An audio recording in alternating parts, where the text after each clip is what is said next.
Hello and welcome to the Cine-Files Valentine's Day Marathon. My name is Steve Morris. I am a filmmaker and directing instructor in Los Angeles, California. Ow! Oh, I just got the arrow in my ass from that Cupid. Hello, everyone. My name is John Rocha. I'm writer, producer, host, and voiceover artist here in San Diego, California. And we got such great feedback when we released the slew of Christmas movies a few months ago that we went, well, we have other holidays and other themes we can celebrate. And we decided to celebrate the theme of love by releasing a series of what we think are the Cine-Files' most romantic movies. Yeah, starting off with Punch Drunk Love is an interesting decision, certainly because this is one of the most unusual romantic movies that has come out over the last few years. And, you know, Steve, I've told you this before, and I'm sure I've said this on the show before, but to me, this movie and Eternal Sunshine of the Spotless Mind were the harbingers of the destruction of the romantic comedy. Like these two films back to back are the films that kind of broke the idea of romantic comedies and showed us what love is really like, which is sometimes difficult, sometimes navigating people's weird peccadillos, and but always feeling drawn to that person for some unexplainable reason. And I felt this movie is a really strong representation of the new approach to understanding and seeing love on screen. You know what just occurred to me? I've always thought of this as kind of the anti-romantic comedy in a lot of ways. And because the characters, particularly Adam Sandler's character, I mean, the guy is violent with a crazy, angry temper. Yeah. But then I just suddenly went, you know what? Harry and Sally, they're both crazy.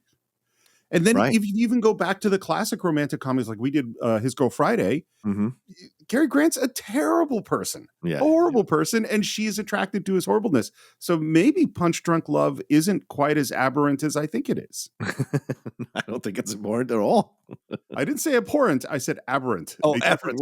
Sorry, right. Just to clarify. Yeah, indictable. Anyway, yeah, so I agree. I think that's also a thing that's a hallmark of this movie. And you know, it's no lie, Steve. I watched 30 minutes of it the other night on Pluto TV, just enjoying the performances from everybody involved in this movie. And I love the direction from Paul Thomas Anderson. And I love that this was an answer to people who had said to Paul Thomas Anderson, you can't direct a regular movie. And here he delivered a film that was one that's incredible in its approach to romance and love. And yes, people who have mental health issues or have stuff going on or have a weird approach to the world, they also deserve love too. And they will find it with someone else who has a weird approach to the world. That's why John Bryan's song from the soundtrack, Here We Go, is so good. So I think without further ado, we bring you our first Cine-Files romance with Punch Drunk Love. Don't kick out any windows. I didn't ask for a shrink. That must have been somebody else. Also, that pudding isn't mine. Also, I'm wearing a suit today because I had a very important meeting this morning, and I don't have a crying problem. Okay.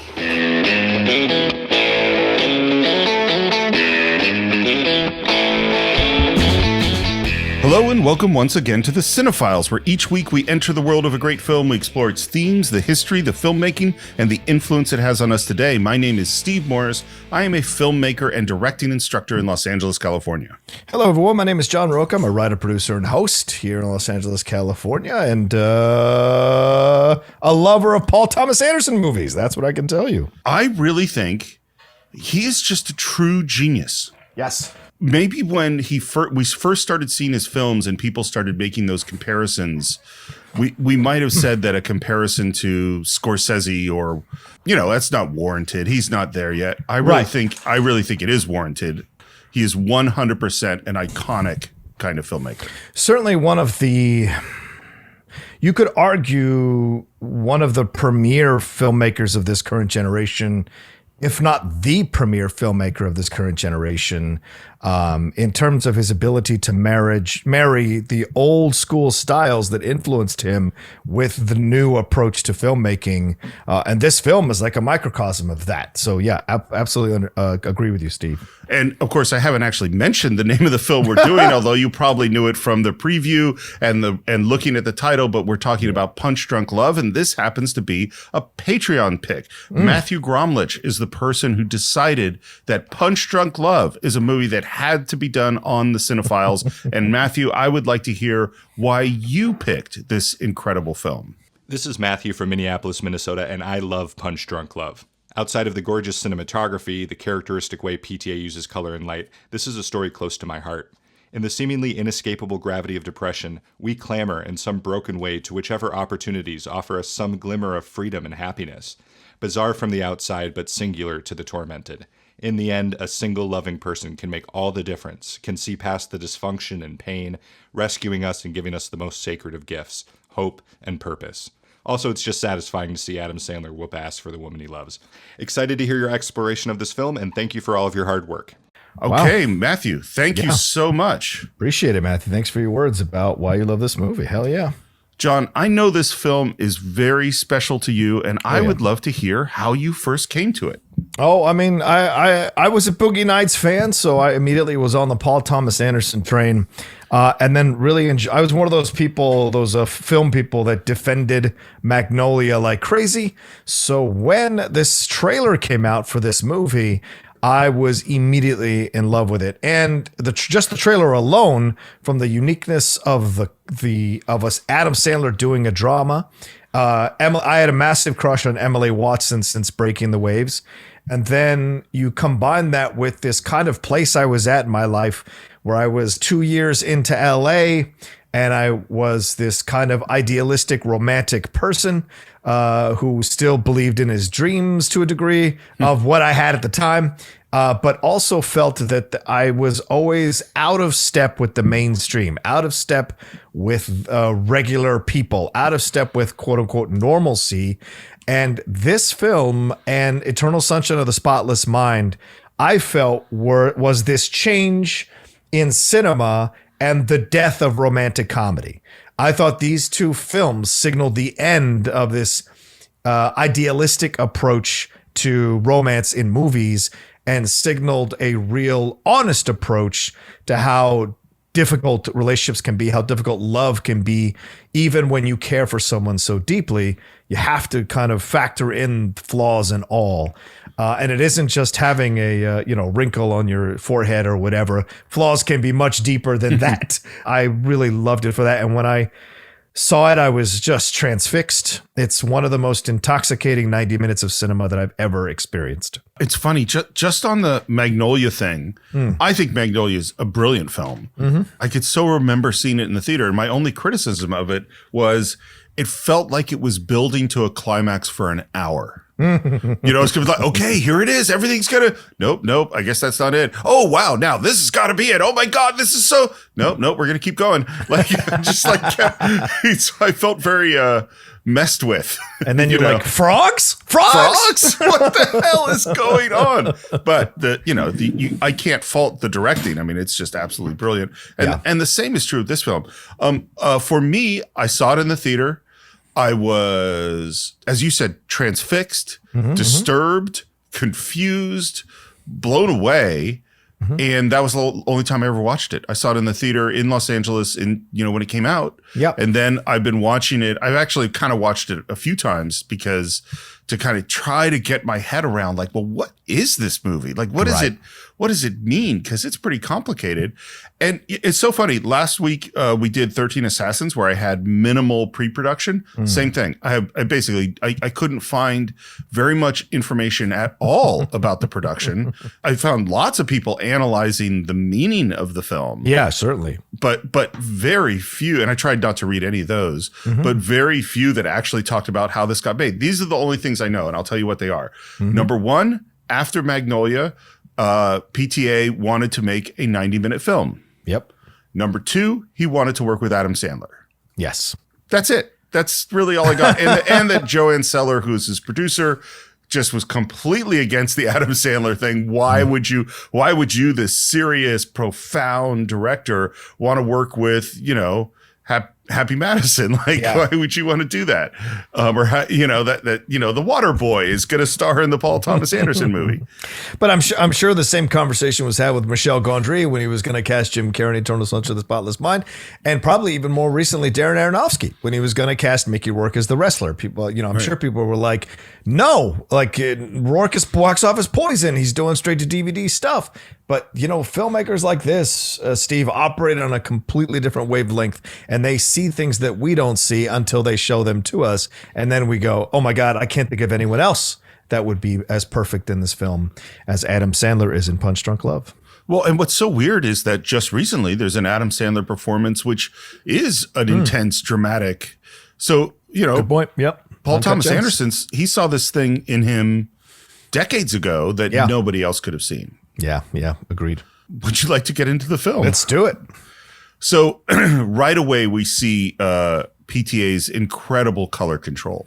We open with Adam Sandler in that blue suit in front of a blue wall at a desk in a corner. And right away, the images are strong. Yeah. The symbolism of him being alone, being separated out from the rest, being in a corner, all of it just giving you a vibe of what this guy's inner life is like.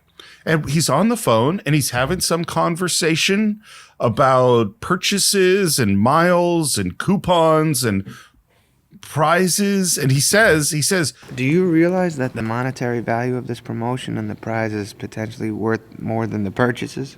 it's such an odd thing that this is what the movie's about. And I keep thinking about, what is the symbolism? Is there symbolism here in this idea of coupons for miles and the value being different from what is listed in the small print? You know what I mean? Yeah. Well, first of all, I think a lot of it stems to show you that this guy is smarter than you actually think. So you can't dismiss him as just an anxious, overreactionary person. I also think it's fascinating that, a little bit of elbow grease can lead to a lifetime of enjoyment. So I think that's a part of it as well, because of the effort he has to make to get these coupons. And like he says later in the film, it could get 1 million miles of travel and I'll never have to pay again for anything. Well, and I also think it's sort of the finding value in something that you thought might be valueless. Yeah. Yeah. Because I think that is Barry's character. There's this person that's got a lot to him that you don't understand from the surface, Yeah. I also think there's a subconscious thing here too, real quick, Steve, a subconscious thing too, where, when we're going through transition periods in our life, and certainly Barry would, unbeknownst to him, but he senses something is wrong, is going through a transition period, and you want to get the hell as far away from where you currently are at as you possibly can. And this is kind of a thing that would allow him to do that. So he hangs up, walks towards the camera, it pans with him into the dark, and then opens this big rolling door into the daylight, steps outside. It looks like this is shot at dawn. We're at some kind of a sort of industrial wasteland places where there are a bunch of different odd businesses in these places. I don't know how many of these kind of places you've been to. There are a lot of them in the valley. Yeah. The camera pushes towards the gate at the street, which is his POV, and there's a beautiful sunrise, and suddenly there is a car crash. Yeah, out of nowhere. And the car is red and blue play a huge, huge important thing in this movie. The color control is fantastic. And then a cab pulls up, a door slides open, and out comes this weird piano organ thing, which is called a harmonium. What the hell is this? This to me is like the Frogs. It's like this completely bizarre thing happens. We have no idea why. We never find out why. Life is random. And I also think the symbolism here is perfect. Of course, the red car, she's coming. She shows up in a red dress a little bit later to essentially shatter his life in a good way. And the harmonium is essentially kind of like just this symbol of joy or peace. Amongst the madness, there is this thing that will bring you joy or can bring music into your life, So a harmony. Yeah, right. A harmony. Well, this is the thing that started occurring to me. And I think there are a million different ways to interpret some of the things in this movie. Sure. But the thing that I started thinking about was, is any of this real? Like, is it all a fantasy? Is it all just symbolic? Is it all, because these things happen, and they're so just odd. Right. And anyway, he's back in his office. He's back on the phone. He's talking about breakage. I love that he wants to give this guy his home number in case he wants to call him after hours. Desperate need to connect. Yeah. Yeah. Because This is a man that is incredibly lonely. Okay. Okay. All right. Bye-bye. Bye-bye. Which, by the way, bye-bye is something that's going to come back later on. And again, he heads outside and he looks down the street and here comes a car. And now we're going to meet Emily Watson. Yeah. And she's wearing pink-ish, not red, but basically red is her color. Just as blue as his. Is it okay if I leave my car, you think? The mechanic's not open yet, and she wants to leave her car to be fixed and asks if he could watch the car. And of course, later we find out that this is all an elaborate ruse to meet him. Yeah. She's so lovely and charming in this film. Yeah. She's exquisite. And I love even the little details like she has a hard time getting the key off the key ring. And again, this goes to it's those weird directorial choices of it could be easy to get it off the key ring or it could be hard. Right. And having it be hard humanizes her and allows her to connect with him just a little bit longer. Yeah, her nervousness and his nervousness kind of start to connect here. And, you know, she said in an interview, I read an interview with her, she said that Paul Thomas Anderson told her to do nothing, absolutely nothing through the whole movie, which was a real struggle for her because she was at the stage in her career where she really wanted to show what she could do as an actress.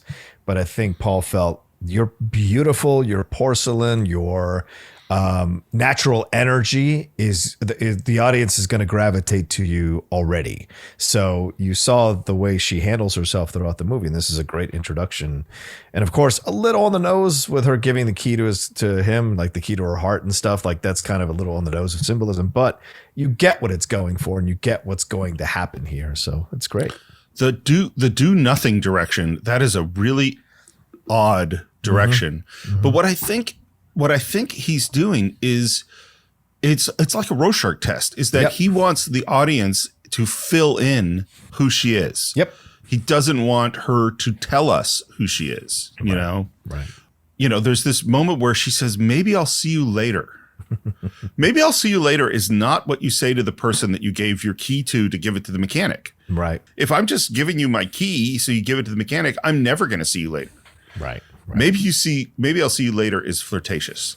Yeah, it totally is.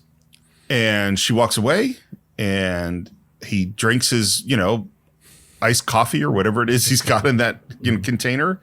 But you hear, I think it's got ice in it because it makes a strange noise as he walks around. And then what you hear is like, that's the percussion, is the noise of the ice in his cup is the percussion. And by the way, there's no music in this film until we have music. So that's the closest we get to music. And then there's this moment he's inside and he slowly looks back outside, peeking out. We see his eye just come to the outside of the wall. Is he looking for her? Well, I mean, she looked back at him after she gave him the keys to her car, and then she caught him and he was looking, and then he went right to his coffee. So yes, looking for her, but also maybe just like you just said, Steve, maybe he thinks it's not real. Maybe he also thinks it's kind of a weird vision or fantasy or dream or whatever. And the way he kind of skulks around the corner, maybe makes you feel that way too, that he doesn't know if it was real at all. Well, and of course, the other thing that he's looking at is the harmonium. Yes. And he walks out to it, and we have basically a shot from every angle, of him looking at this. This wide shot, profile shot, the opposite side profile shot, back out to the wide shot. And then almost out of nowhere, this truck that has, by the way, blue and red words on it, blue and red is just everywhere, just blasts by in such a startling way. And I think when you first see it, you think it's hit the harmonium. In fact, it hasn't hit the harmonium because Adam Sandler has picked it up and is running in a way that only Adam Sandler can run back to his business. Yeah, it's great. Emily Watson, Shalina shows up. Car repair. She needs repair. Key to his heart. He runs over, grabs the thing. It's about to get run over by a massive truck, which, he could have lost this opportunity if he hadn't taken this chance to go get it. He grabs it out of the way from this truck and he desperately runs with it because he knows there's something here. He can't figure out what it is, but he's desperate to have it and to explore it. I don't know. There's just a lot being laid in such brilliant ways by Paul Thomas Anderson without a word being said after Lena leaves. You know what's so interesting? I hadn't thought about it quite this way, but this is a guy that needs purpose, you know? Yes. Yeah. At the end, what is going to make him come together is a threat to the woman he loves. That's what's going to make, and at this moment, there is a threat to this harmonium that he saves. So it's almost like a microcosm, like a small event or a foreshadowing of what he's going to do later in the film. Yep. By the way, the lens that they're shooting this as he's running towards camera with the harmonium is a very long lens. And that what long lenses do, we talked about it lots of times on the Cine-Files, they don't have a lot of size change. So if you're in a wide lens, something close to the camera will look huge and far away from the camera will look tiny. If you're in a long lens, something far away from the camera and close to the camera, they look about the same size. And what effect that has is that when you're running towards camera in a long lens shot, it almost looks like you're getting nowhere. And I am certain that PTA was thinking of the famous shot in The Graduate where Dustin Hoffman is running towards camera and he's running and running and running and running to that Simon & Garfunkel music. And it seems like he's getting absolutely nowhere. And that's what this feels like. He's running and running and running and running, and it's like he's not getting anywhere. And as he runs, his cup drops. And again, even though there's no music, his feet are the percussion. The sound design is the percussion. And he's inside his office, and he puts the harmonium up on a desk, and he looks around it, and he touches the keys. So this instrument was introduced by John Bryan, the composer, to Paul Thomas Anderson during Magnolia. He's like, I love this instrument. And they really talked about this. And that's why this instrument's in this movie, because the composer introduced it to the director. And one of the things they said about it is when it first takes in air, it sounds like a breath. Yeah. And so the idea was, this is the breath of life that's happening now. That makes so much sense. And John Bryan did compose the score for Eternal Sunshine of the Spotless Mind as well. So really? So no surprise that both of these films kind of have this vibe to them. I also feel like as a movie going public, we were in this place in the early 2000s. This kind of like, what's next? What are we going to do? What is love? You know, it's a really good point. It's so funny. Like from 97 to 2003 is a really interesting period for film. Yes. A lot of changes in Yeah. approach to relationships and love for sure. Yeah. And one of the interesting things, the way scoring a movie usually works is you make the movie and then you give your cut to the composer and the composer scores the film. And obviously it's more complicated than that, but that's the basic order. John Bryan was on the set a lot and was composing as they go. And the way that they did it is so weird, but it's because part of it is Paul Thomas Anderson's such a genius, is he would go, they really talked about rhythms, that the score is very rhythmic. And he would go to PTA and say, what's the rhythm for this scene? And PTA would hum it or like go, ba-da-da, ba-da-da, ba-da. He would make a sound and John Bryan would go, okay. And he would write some music. And then particularly in these long shots, because we have a ton of long shots, Anderson was listening to the music on headphones while watching the scene. Oh, wow. Which is a really weird thing to do. Oh, that seems so logical to me because it keeps you in the atmosphere of the scene you're directing. So maybe it gives you an instinct to have the scene go a certain way. I kind of love that idea. Well, certainly in silent film, they played music on the set all the time. What I actually wonder is a more technical thing, which is I need to be able to hear the actor's dialogue. Right, and so if I had headphones on just listening to the music, I'm not hearing the dialogue. So what I wonder is if they had the sound guy pumping the dialogue, the mics, into a device that was then mixing it with the music so that Anderson could hear both. It's possible. And or maybe he had the music in one ear and he had the dialogue in the other ear or something like that. But yeah, that's how he kept the rhythm of the scenes going. And one of the ideas too of the music, and then we'll move on, but the music is fascinating. In this movie. I love the music. Bryan wanted the rhythms to feel random when it started. And then as you got more used to it, you realized it wasn't random. Yeah. There is a hard cut. That big rolling door opens, super, super bright light comes in, and in comes Luis Guzman. Yeah. I think this is my favorite movie for him.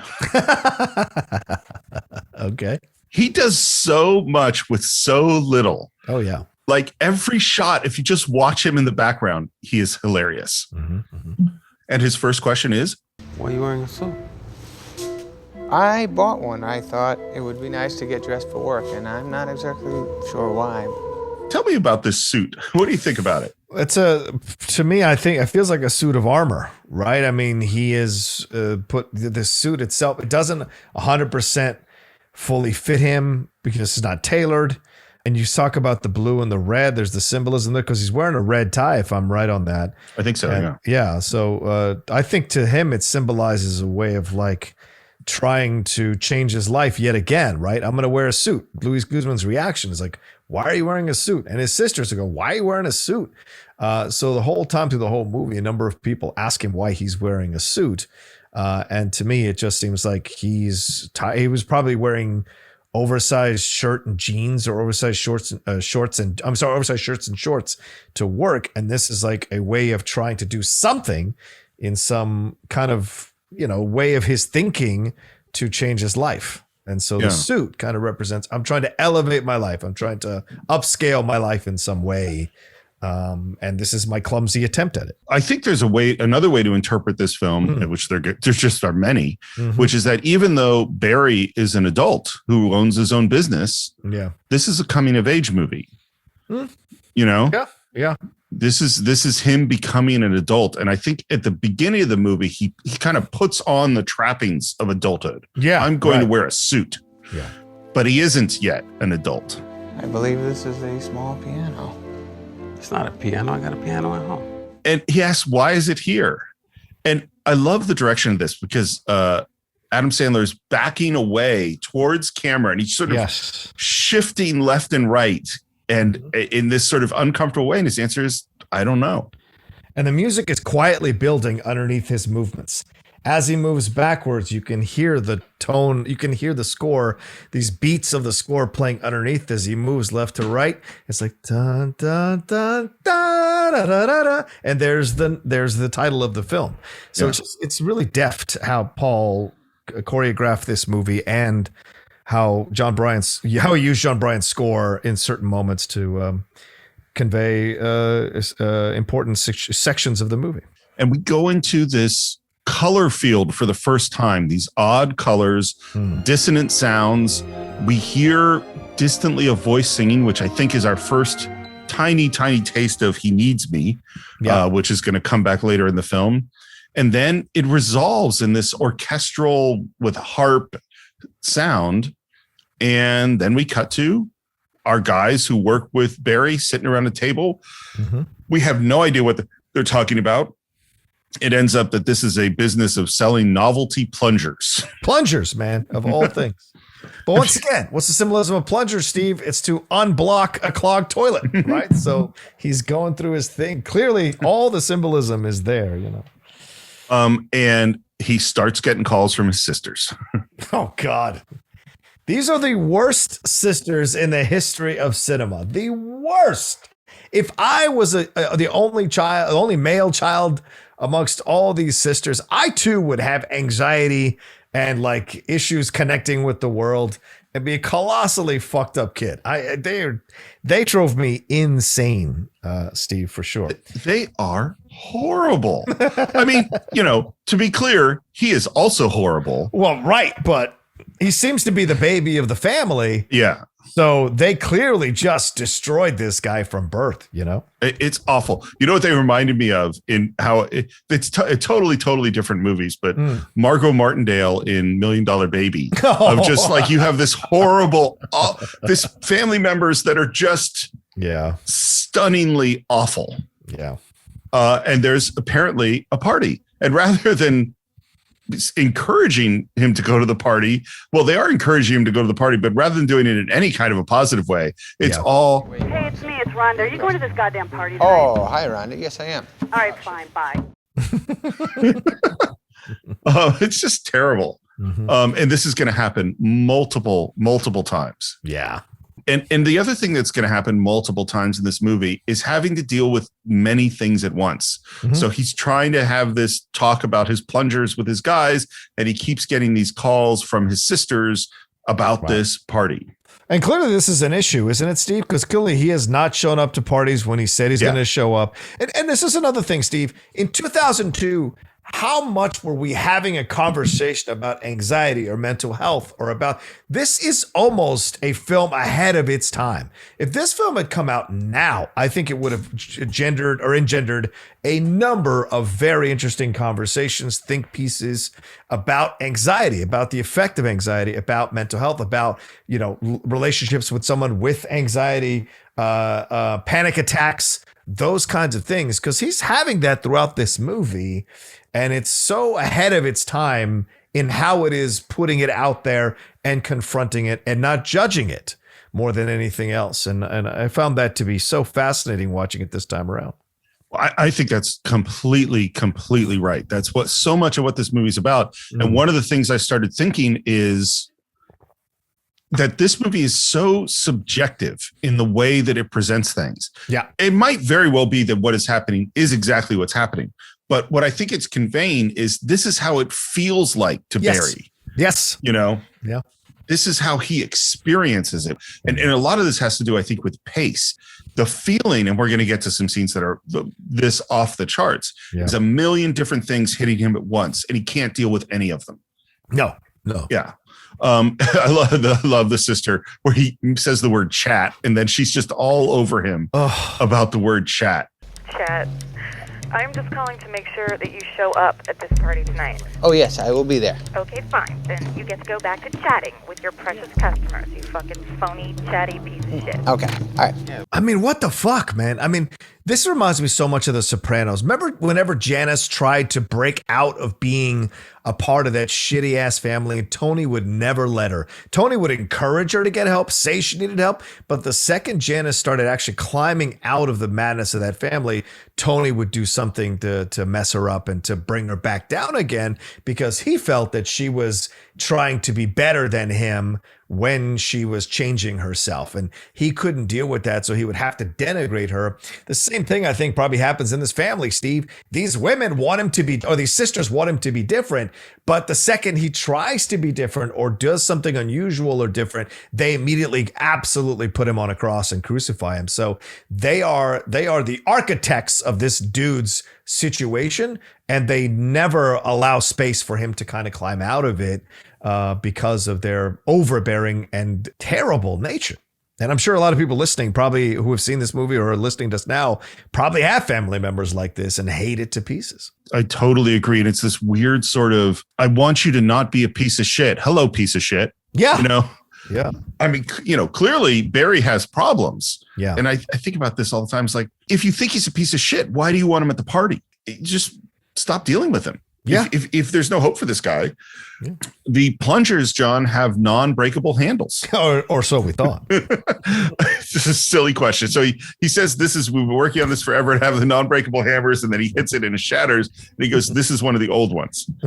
Was the plunger one of the old ones? Or was that the one with those? I think there's one with the unbreakable handles. I think so too.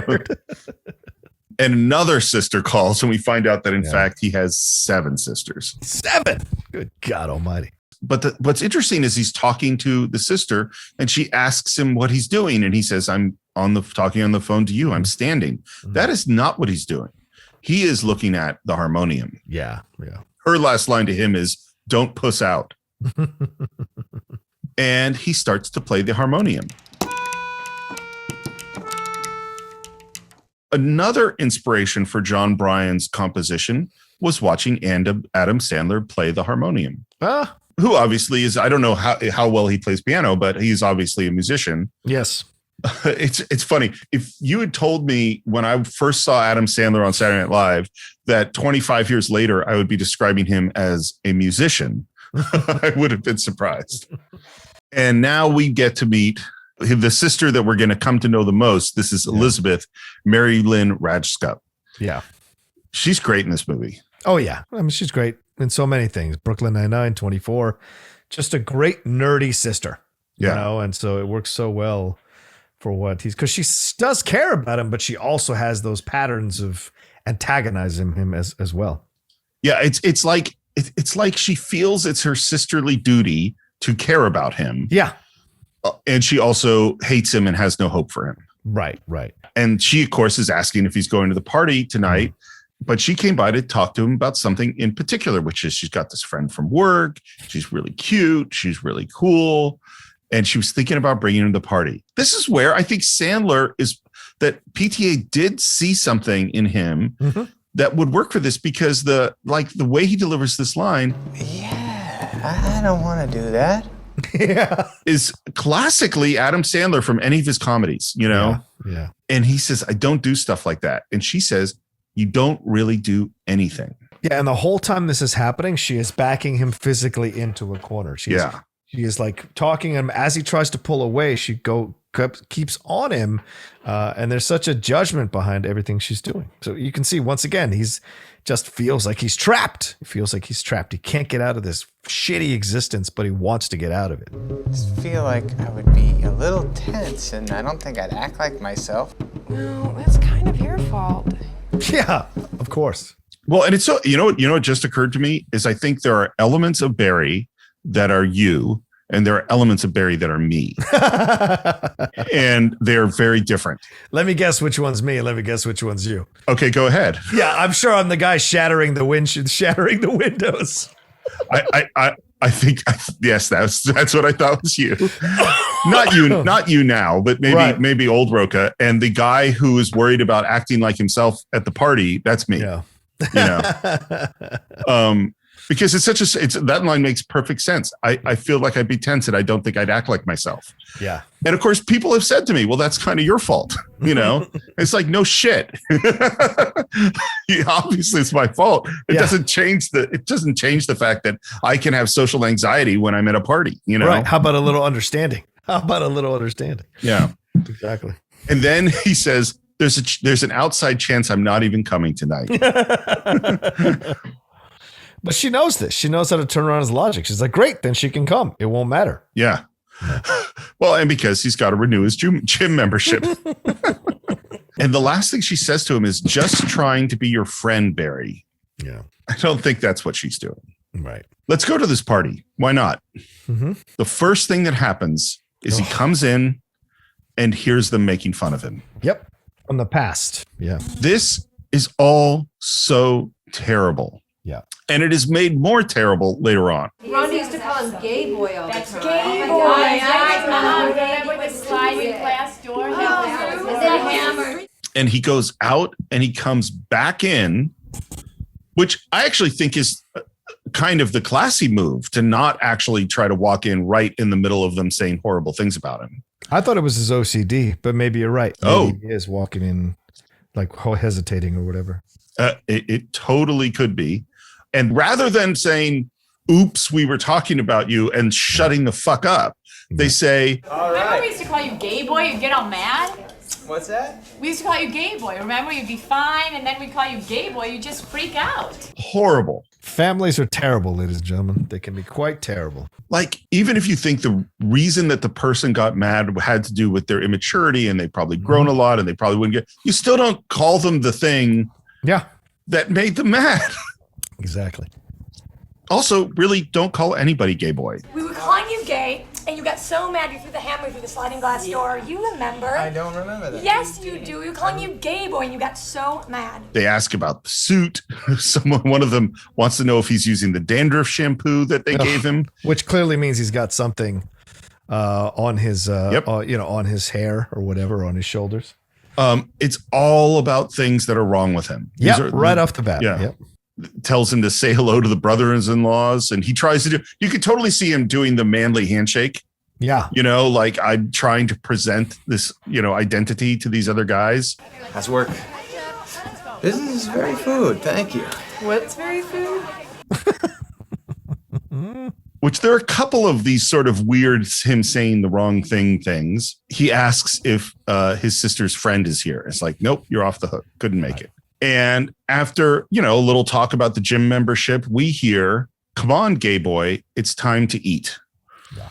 And the sister walks out of frame, leaving him alone in the frame as he's reacting to that moment.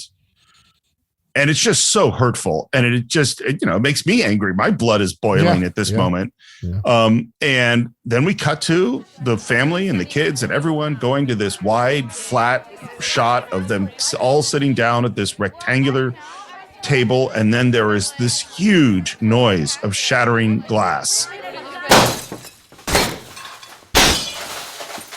And we cut to Barry breaking all the windows. And the last thing we hear is, What the fuck is your problem? Fucking retard, Barry! They take no ownership of the emotional destruction they do on this guy. And when he unleashes it in a way of trying to reclaim some semblance of power in that situation, they immediately go even deeper into making fun of him, or deeper into calling him names. So don't let it be fooled, ladies and gentlemen. Both genders are pretty fucking terrible to people sometimes. Just want to make it very, very clear. of course, all humans have the ability to be horrible. Yes, quite. And I certainly do not see breaking someone's windows as a socially acceptable reaction to the situation. No, but I understand it. Yes, right, exactly. Well, and it's funny too that what there's this, obviously the Hammer story of him breaking this glass door. I mean, that's what this is that Barry holds in his anger and holds in his anger until he cannot hold in his anger, and then his anger comes out. And you can imagine if Barry was a little more, quote unquote, aware of his emotions and stuff. I'm sure he has embarrassing stories about those sisters and the shit they've endured. And I wonder how they would feel if he turned around and started making fun of them for some of the stuff they did growing up, or some of the moments that really were embarrassing for them. I bet they'd immediately get even more upset and say, why are you bringing that up? But they think they're being so innocent in going after this guy. It's crazy. Let's have a conversation with Walter the dentist. This is one of the husbands. I think this is Elizabeth's husband. Yeah. And we're in like a 50-50 shot. So they're just facing each other. And he apologizes for the window thing. By the way, I should say that this is another Saturday Night Live guy. This is Robert Spiegel, one of the great writers in Saturday Night Live history, I would say. And the voice of Triumph the comic dog. Oh, that's right. Of course. Yeah. I wanted to ask you something because you're a doctor, right? Yeah. I don't like myself sometimes. Can you help me? And I love the response. Mary, I'm a dentist. What kind of help do you think I can give you? And Barry says, I just don't have anybody else I can talk to about things. Confidential, with a doctor. I don't want my sisters to know, okay? It's so interesting because we're going to have two things that are supposed to be kept confidential in this movie. Mm-hmm. And this is one of them. And both of those things will be betrayed. What exactly is wrong? I think this next line might be the line of the movie. I don't know if there is anything wrong because I don't know how other people are. What do you think that line means? I think it's him in a nutshell. It's him. He's aware that he's different. He's aware that he's unusual. And in that moment, that's what he's saying to him. I don't know what everyone looks like. I don't know how other people are. I can't live in the skin of a normal person because I don't understand what the quote unquote term normal means. And I see other people who are considered normal, and I don't have the instinct to act the way they do. He's basically a very strong introvert, Barry is. And so that's what he's saying. I don't understand the normal things that people do because they don't make sense to me at all as normal. I think there's some level on which all of us feel this way to different degrees of just, I don't know how other people are. Like, I don't know, John, I don't know what your internal life is. You know what I mean? Yeah. Like, I don't know what it feels like to be a person, and I, and this is, again, it goes back to like me at the party watching a whole bunch of people who I know or like or don't know chatting away and having fun. And I go, I don't know. I don't understand, Right. Like how that seems so easy because from looking at other people from the outside, everybody seems to be going through their life, Mm-hmm. and like almost like they know what they're doing. Yeah. I think that line is so profound. And then the next moment, man, I sometimes cry a lot for no reason. And then he just bursts into tears, sobbing, covers his face, and Spiegel, our dentist, has no idea what to do. Doesn't comfort him in any way. No. And he just sobs into his hands and walks away. Yeah. Apologize. Yeah. I think that scene is just so profound and sad. And I mean, and this is the thing too. His sisters ostensibly think that they want to help him. Right. All they do is insult him and make things worse. And then he actually reaches out for help, exposes himself. I don't know. Has he ever said anything like this to anybody ever? I don't think so. I don't think so either. Yeah. But once again, we're catching him at a time in his life where he needs to make a change. And so he's doing things that he wouldn't normally do out of desperation because he knows something has to change because nothing feels right. We're at a grocery store. And it's a flat space shot, which means that we're just looking at a flat wall. There's very little depth to it. And he's in the freezer section. He's moving left to right. Check out the color control in this scene because it is dominated by red and blue. Mm-hmm. And then framed by the red and blue is the green of the Healthy Choice, frozen dinners. Mm-hmm. And what's so interesting is that it's not that everything is red and blue and green. It's that it dominates the space visually, and that the shades of red and blue and green are very, very specific. Mm-hmm. So that every single item in that grocery store, in that aisle, was picked and placed there for a reason. And he's looking at Healthy Choice frozen dinners, sees that an ad for frequent flyer miles, sees that it's $1.79. And the camera moves with him as he goes through the aisle. We see his POV of Healthy Choice soup. He puts it back. He sees someone watching him. He goes a little faster and he's muttering to himself, what am I looking for? Tell me, talk to me. Yeah. And he stops at the pudding and again feels someone watching him, and it's someone out of focus. And what color are they wearing? Red dress. Yeah. Yeah. I think it's her. Oh, you know what? I think you're right. I think you're right. So she's stalking him. Essentially. Yeah. We're going to have to, as we go farther along, do some analysis on Lena and why is she doing this? I think she vibes on the same wavelength as him, and she's probably felt like, every guy I date, they don't understand me. I don't understand them. I think I've got a possibility of figuring this out, and then it ends up not being true. And that Barry is the first guy she meets that she actually understands in a subconscious way, in an instinctive way that could be something she would explore. That works for her, so to speak. Well, it's also why I kind of go, there's a way to interpret this movie that it's a fantasy. Yeah. Oh, sure. That the perfect woman is going to come along and she'll understand me, and she'll even love the parts of myself that aren't good or that I don't love. Yeah. He's clipping some coupons for the Healthy Choice products, and as he moves the paper with the coupons, we see an ad for a sex ad in the personals. We're back at his apartment, and he's calling that number. Hi, is this your first time calling? Yes, it is. Can I have your credit card number followed by the expiration date? And we find out that it's $2.99 for a half hour and $1.99 after that. That seems cheap. Oh, 2002. I guess. I mean, I don't have a chart of the inflationary costs of phone sex over time, but yeah. Okay, and it's confidential? What do you mean? The information I give you, it's private, confidential? Of course. Which, of course, is what he was talking to the dentist about. Yeah. Because he wanted to talk to a psychiatrist, but no, he's just going to talk to this sex worker.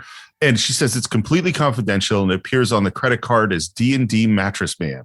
Right. And she asks for his credit card. He gives it to her. Asks for his social security number. Gives it to her. Which, by the way, for those people out there, don't give someone your credit card, your home address, your social security number, and your phone number. Yeah. That's a bad choice. This scene is wonderfully awkward and embarrassing and funny. And they ask it's slightly titillating, too. Sure. Okay, and what kind of a girl would you like to talk to? I don't want anybody to know it's me, though. I don't want them to know my name, okay? Nobody will know your name. Okay, if you could tell my name is Jack. You want her to call you Jack? Sure, I just don't want her to know it's me. Okay, that's Thank fine, you. Jack. I'm sorry. And he's sitting at a table, and there's such an odd camera move, which is the camera moves to show the other side, the empty side of the table. Right. And this is an unmotivated camera move. There's nothing going on in the frame. Why do you think it shows the empty side of the table? Yeah, just to accentuate his loneliness, accentuate his feeling of just loneliness, basically, because there's nobody in that chair. Why is that chair even there? Yeah, because it just symbolizes that he has no one. Yeah, and there is a long, long, long wait until the phone rings. Hello, this is back. It's like the food good thing, you know? Yeah. I don't know why it's here. This is Jack. This is Georgia. Hiya.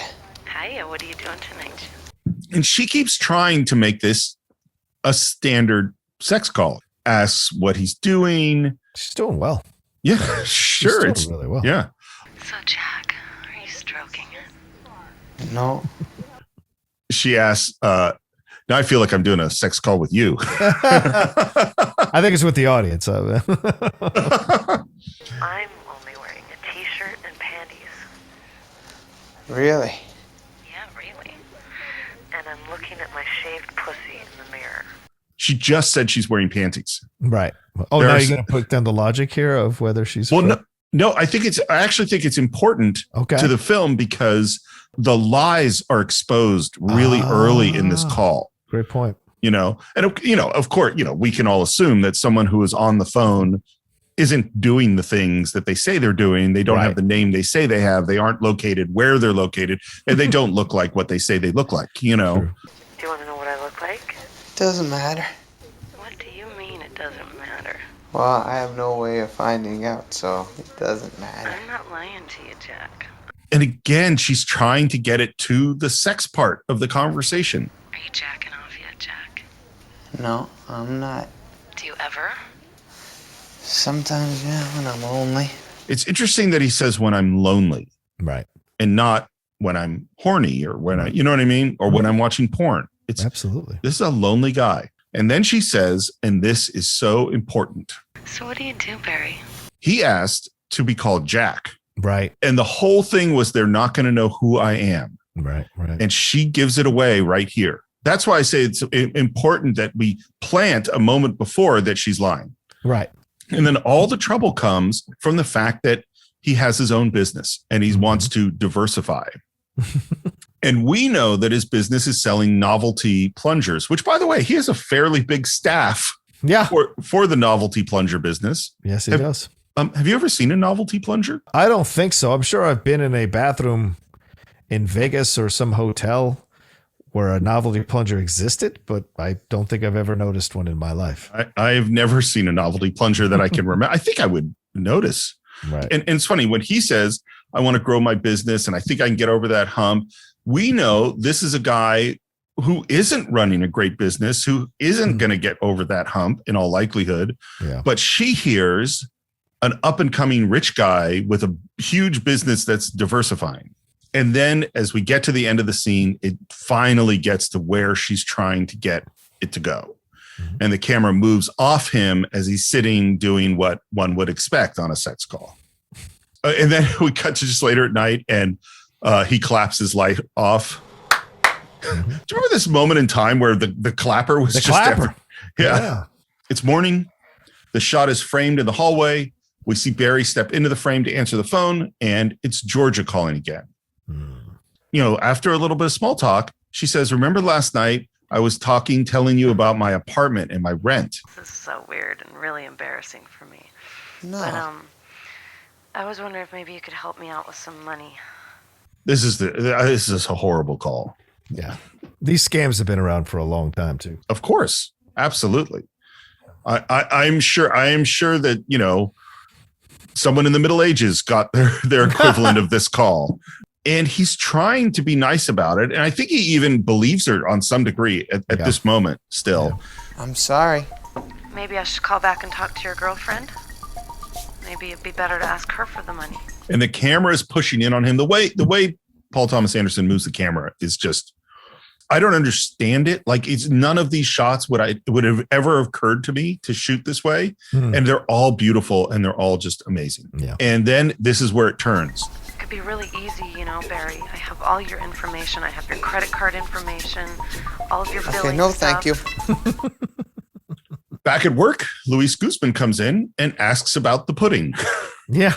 And we hear it has something to do with frequent flyer miles. And Luis, who I think genuinely cares about Barry. You should go on a trip. Yeah, no, thank you. So what do you want me to do with it? Why don't we just leave it there for now, that?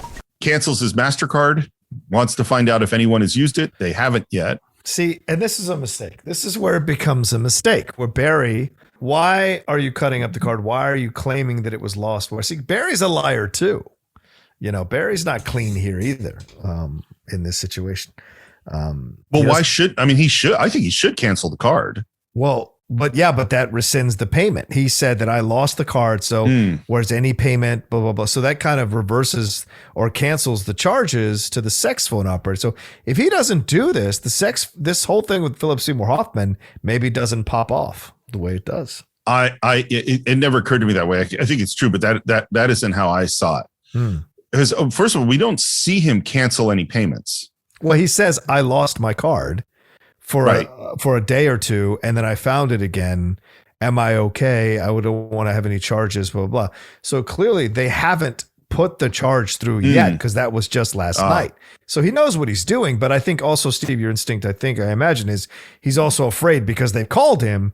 He's afraid they're going to use his card to do nefarious shit. So it makes sense to cancel it. But by the same token, he's also taking away money for a service that he received.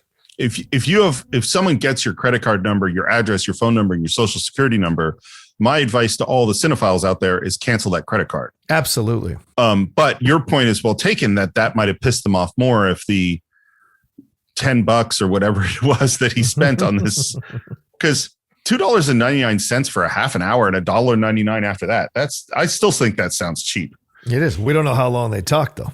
Sure. Yeah. But if you talk for 10 hours, that would be, I don't really feel like doing the math, but like $16. Oh, I see your point. But this is also a low rent son of a bitch. So he's going to fight out of principle for $16. And I mean Philip Seymour Hoffman. I don't mean.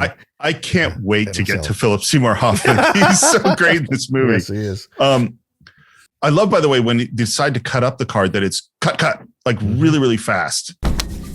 He goes outside and he comes back inside and trips. And I love in the trip that his cup breaks because it makes the fall look better. And then he just starts yelling. That shouldn't be there, Rico. I don't want to be a dick, but that could hurt somebody. It already did hurt somebody. It hurt me. Let's please move that. And then in comes his sister with Lena. He's wearing that goddamn suit again. I don't know why he's wearing that suit. He doesn't usually dress like that. And the thing is when people privately criticize somebody else, they don't say the thing they just said privately to the person they're criticizing. Hey, what are you doing? Why are you wearing that suit again? And they come walking in quickly. They're not coming in like normal people come into a business or family comes into a business. Like, I don't want to, I want to make sure everything's cool. And they just come pounding in. Do you know what I'm saying? I do. And I think everything in this scene is like that. Yeah. Everything, the pace is picked up. I mean, this scene is going to get more and more tense and intense. And that's part of the music is building in this. What's interesting, I would make a totally weird analogy. The rhythm isn't not one that you can kind of get a handle on. Yeah. Like you don't get into this groove. It never goes where you think it's going to go. And I remember, the Indiana Jones ride at Disneyland. Yeah. When you go in, when you're waiting in line at the very beginning, I don't know if it's still there, but there was like a motor, like a generator that was running. But the generator kept speeding up and slowing down and almost sounding like it was going to die. And then it would catch. And it was unsettling because you could never get into the rhythm. Like it never became background. Yeah. Because it was never had a consistent rhythm. And I feel like this music, it doesn't let me rest. It just keeps startling me. This is Lena. She's a good friend of mine from work. We were in the neighborhood and she had to pick up her car and we're getting breakfast before we go in. So did you want to go? We're going to go eat. Let's go. This is the least inviting invitation I've ever heard. Does she want him to come with them? Oh, yeah. Of course she does. Yeah. Because she wants to have them meet. I don't think she does. What? I think. Why would she bring Lena in and ask him to go eat if she doesn't want him to go eat? Because because Lena asked her to. We'll have to disagree on that and agree to disagree on that one. Well, I think she has. Well, no, let me put it a different way. I think she has incredibly mixed feelings about setting Lena up, her friend Lena up. Oh, yeah. Really? I don't. I think she absolutely wants to because she said, I'm going to bring her. I'm going to bring her. And you don't do anything. You need to do something. So she's determined to get him with somebody because she has this idea that maybe getting with a woman will fix Barry, even though they don't realize that it's those 7 women that have fucked Barry up. So I think she's determined to get him to be with somebody. And some sisters are like that. You know that. Here's what I think. I think she thinks her brother is a total freak. Mm-hmm. And I think she does want to fix him and everything you just said. But setting your friend up with someone who you think is a total freak with crazy anger issues is not something you necessarily feel good about. Okay. Because there are lines later on that we're going to get to. Well, we'll continue to discuss this one. Mm-hmm. I don't think we'll agree, but we'll continue to discuss it. We don't have to agree. Yeah. And it's she doesn't even give him chances to answer. You know what I mean? You don't want to come eat with us? And before he can answer the call, she goes, what's all that pudding? Just like I said, I can't settle with the music. Barry can never focus on one thing in this scene. She has ADD as well. She doesn't even know. She probably has undiagnosed ADD. What's with the harmonium? What's with the pudding? What's with this? What about why are you here? What do you want? But it's like all these little different things. And she's just like, asking him all these questions. And of course, who's on the phone but Georgia? You canceled your credit card. I need you not to cancel your credit card, and I need you to up your limit. Okay, this is making me very uncomfortable. I need help. Should I just ask your girlfriend? Maybe I should just call back and talk to your girlfriend. I don't have a girlfriend. You said you did. I know, but I don't. You lied to me. His sister's right there. He's looking at his sister. Well, sister comes into the office. Yeah. I'm going to hang up the phone. You have no idea what could happen, you motherfucker. I just really You're making a big... What do you think? She's cool, right? I think. Again, we don't have any moment to rest because the sister is talking to him about Lena. No, I don't do things like that. Don't do anything. Why are you being scared? I'm not being scared. You're going to rag on me if I do this. I'm not going to rag you. Why would I do this just to rag you? You're right. She has ADHD because she doesn't wait to let him discuss this thing. She moves immediately in. Can I ask you a serious question? Did you ask Walter to get you a shrink? Oh, God. Such a betrayal. Yeah. What a terrible thing to just blurt out there at his place of work, Steve. Yeah. Awful. Well, and the thing, too, is like there is the betrayal of Walter telling his sister, right, which he made him promise not to do. So I bet she browbeat him until he admitted it. Maybe, I don't know. Mm-hmm. But then the bigger betrayal, I think, is her saying that Walter told him that. Right. You know, like husbands and wives sometimes share a thing. Yeah. Although there have been times where I found out years later that there was a thing that my wife didn't tell me because someone swore her to secrecy. Wow. And I've done the same thing. You know, it depends on the circumstance, but right. I mean, if you told me something and said, please don't tell Karen this, I wouldn't tell Karen. That's good. And then occasionally there's something that doesn't go that way, but you know. So in this scene, PTA felt Adam Sandler's performance wasn't working and said he pulled him aside, which is, that's what happens with the directors. Like, okay, this isn't quite right. And what he did was played him the music because John Bryan was composing music as they were going. Yeah. And he played him the music and Adam listened to him. And this is what he said. Oh, I can actually do less. Wow. That is super smart to understand where he can play within the lines as an actor. Damn. Right? Oh, that's incredible. I had the same exact reaction. Like that line made me more impressed with Adam Sandler than almost anything I've ever heard. Oh, I can actually do less. Yeah. And it's really true is that you could see in this scene, he's keeping it all inside. Yes. The tension is being created by the music and the action and how it's shot. It's not being created because we're seeing the actor do that much, Yeah. It's like what you said about Emily Watson, don't do anything. Yeah. The other thing I was thinking about in this scene, because things keep coming at him. He's got the phone calls repeating. He's got Luis Guzman asking his questions. He's got the sister bombarding him with stuff. He's got Lena coming in and out. The music is going. There's a lot of movement. I mean, there's even going to be a crazy, huge accident that's going to happen in the middle of the scene. Oh, right. Yeah. last week when we did 13 Assassins, I told you about the Jackie Chan fight scene philosophy, which is that you don't have just people standing around doing nothing, waiting for their turn to fight. You have people coming in from all angles, from off camera, so that the character is always surprised. They're always kind of behind the 8 ball and have to react. Right. I totally think that's what's going on in this scene. Is it never gives Adam Sandler a moment to rest, to catch his breath. It's always a new thing comes at him, another new thing comes at him, another new thing comes at him throughout. I think this scene is so tense because there's just so much going on. Right. And in order to change the subject, he just tells Lance like to deal with something in Cleveland or something like that. Toledo. Yeah. You got to call that guy in Toledo. and of course, I don't think it means anything. I think it was just his way of avoiding what was going on in the scene. 1,000%. Yes. Yeah. But Lance is going, wait, oh, do you mean the guy in the Ramada Inn? Like trying to figure out what he's talking about. Again, I wrote down my note is Luis is amazing. Oh, yeah. Just watching him is so funny. His faces. And then Lena is back and she says it must be weird having so many sisters. And right in the middle of this, another call. Hang up again and see the trouble it's gonna make. Thank you. What do you mean, thank you? Business is good. You're busy. Yeah, well, not really. I saw a picture of you. Oh, yes? It's a lot of family. Must be nice. Do you have brothers or sisters? No, I'm the exact opposite. That must be nice. That must be really, really, really... No, it's terrible. Damned if you do, damned if you don't. That kind of situation. It makes sense. I wonder, I want to see that picture. What is the picture that Lena saw? That's a great point. What is that picture that got her to want to date Barry? And the phone is ringing and she asks, what's the pudding for? Then a forklift goes by and crashes. So where are you guys going to breakfast? How long have you worked with my sister? I mean, this is what I'm talking about, man. Yeah.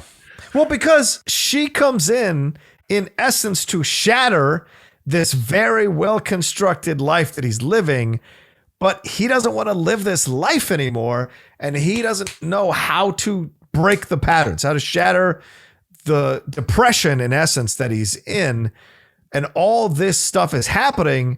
It almost feels like he's some kind of, and you talked about this earlier, Steve, but I think it's profound. This idea, is it real or not real? This almost feels like his inner life is, he's got this kind of superpower where he is subconsciously creating this madness around him to reflect what's going on inside of him. All the things that are being shattered here by having Lena come in, by having this woman on the phone try to intimidate him, by having his sister come in to try to get him to meet Lena. All this kind of stuff is happening all at the same time, and he is essentially kind of radiating this destruction around him. I think it's so interesting. That's why, because that's what I mean about this movie being subjective, is that I think there's a way to think. It could be this scene happens exactly how this happened. This is just what happened. Sure. But it also could be that this is how it felt to him. Right. You know what I mean? Right. Like all these things happened. It didn't actually happen this fast. It didn't happen all colliding with each other. But in his mind, in his mental state, that's how it all felt. Yes. You know? Yeah. And I love too, because he continues talking after the forklift crash as if nothing had happened, which is exactly what he's doing in terms of the Georgia phone calls. Right. He is behaving as if that's not happening. Right. You know, Lena's a little concerned that someone got hurt, and he does the most insincere yell out, "Hey, you guys okay?" You know, Are you guys hurt? Are you okay? You're okay. We start talking about the fact that she travels a lot on business and that she's going to Hawaii. And he's kind of like, well, I might go there. I might have business there. Well, if you're gonna go, I'm probably not gonna go though. oh, that's too bad because it's so great over there, and if you were there, we could say hello to each other. Again, his just totally flat performance on this next line. Yes, that would be great, but I'm not exactly sure. I have so much going on here. A lot depends on this thing. If it happens, I won't be able to go, but if it doesn't happen... I mean, it's just like totally dead. Well, let me ask you a question now. Why do you think he lies to her that he's going to Hawaii or has business in Hawaii or anything like that? Is that a nervous thing to try to be like, yeah, me too, to try to get out of the situation?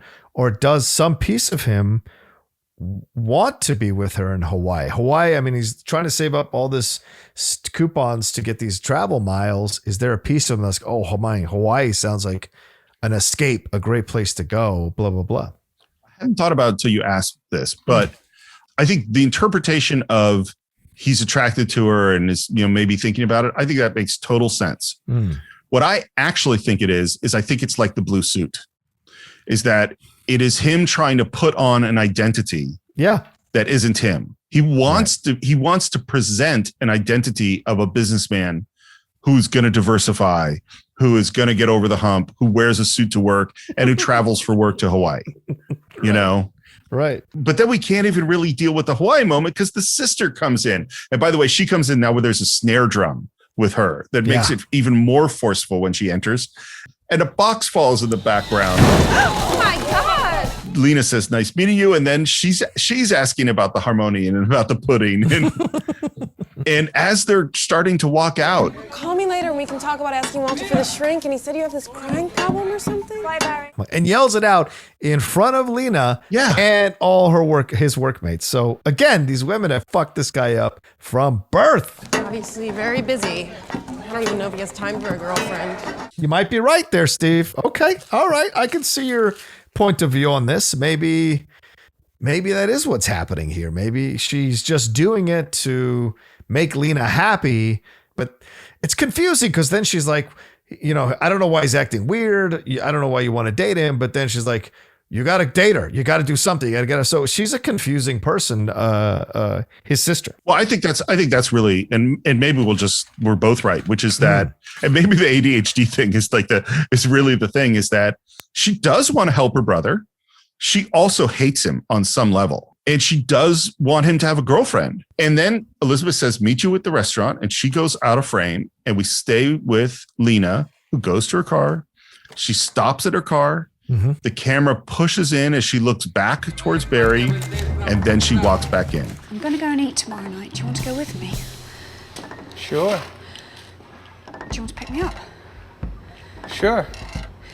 Can I write down my address and phone number for you? Sure. Bro. Again, watch Luis Guzman. Yes, I was just going to say Luis Guzman's face right as soon as she walks in. And let me tell you what he's thinking.